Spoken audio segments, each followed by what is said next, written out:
well as the district office. We have Dr. Senavirante Ratne, Dr. Madrigal, Dr. LaMorale, Evelyn Camacho, and I am Jazz Hudson. So why are we here today? We are here because we would like to compose a diversity statement to be used across all platforms within our district, RSCCD, Santa Ana College, and Santiago Canyon College, as well as our continuing ed campuses.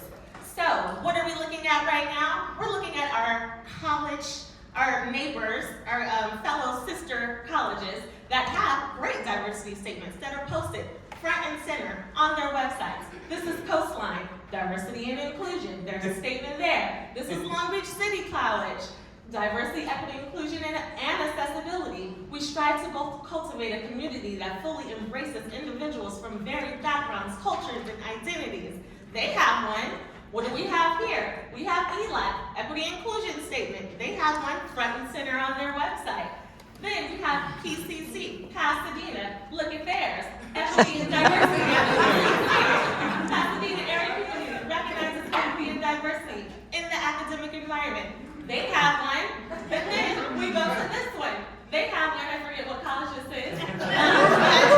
Nonetheless, they have a diversity statement front and center on their website. But what about, that was Irvine. Shout out to Irvine Valley. But what about us? Let's look at ours. And RSCCD, Santa Ana College, and SCC, what do we have?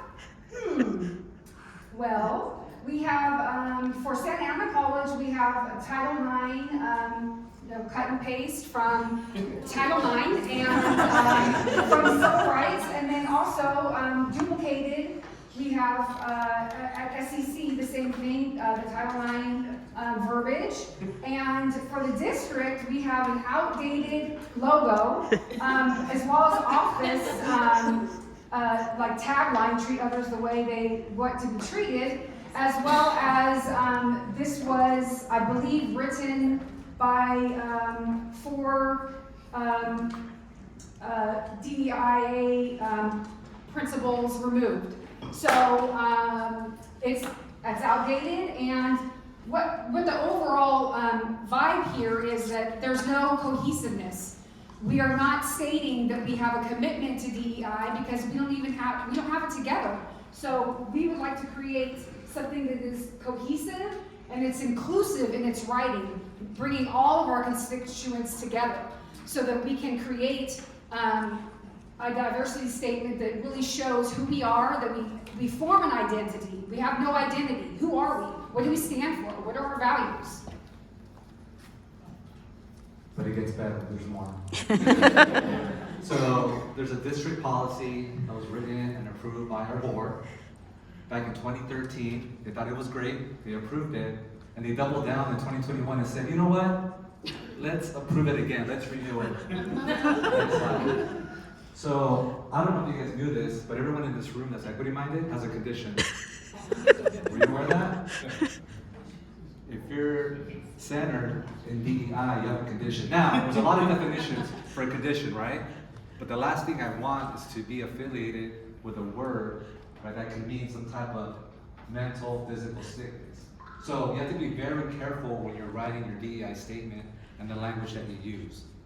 So the last thing we want is to discourage those individuals that are equity-minded from not applying and working with us, which is the whole purpose of having a DEI statement that accurately represents us, and it's all about identity. All of us in this room have an identity. You're known for something.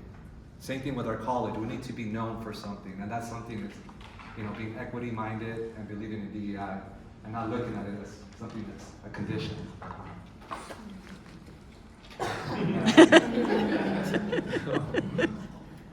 So why should we care? Why should we care to have a diversity statement, right?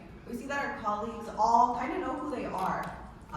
They have it front and center. Everybody knows what they could be held accountable for the things that they're saying, right?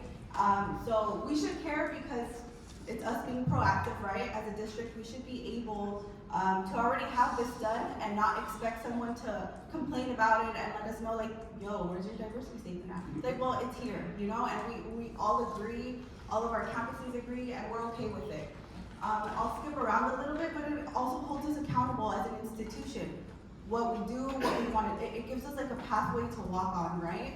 And it also, like Ozzy had mentioned, it helps us bring in people who value our mission and our visions, right?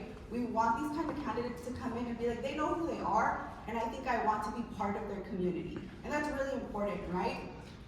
And we have a very high number of positions to fill, and they need to be filled now, right? We have about 30 plus positions, part-time and full-time, that we need to be filled, and we want people, again, who align to our mission and our vision and our diversity statement. So if you could click next. So as far as data, if we see here, the service area is the community that make up our district, so like the communities around our schools. Students and employees, and I know it's a little hard to read from afar, I can't really see it either. But as far as our employees, we can see that our Latinx employees make up 31%, our students make up 61%, and then our community in general is 65.7%, so we want to align our populations, right? We want to attract also folks who understand our students, right? If they come from a low socioeconomic status, we want these employees to understand who they are. So with this diversity statement, we want to attract those employees, right? And kind of match up all of this. If you could go to the next slide, please. And this is a more in-depth look of our classified staff, our faculty, and our management. Like what's going on here, who are making the decisions, and through this diversity statement, again, holds us accountable. Okay, this brings us to the most important part of our presentation. It's you, your role. So you will be contributing to a transformational change. We need your support. We need your voice. We need your approval to continue. We, the LFM group, has done the research, put all the information together, so we are depending on you to support us to take it forward. So my question at this time is, would you? Thank you.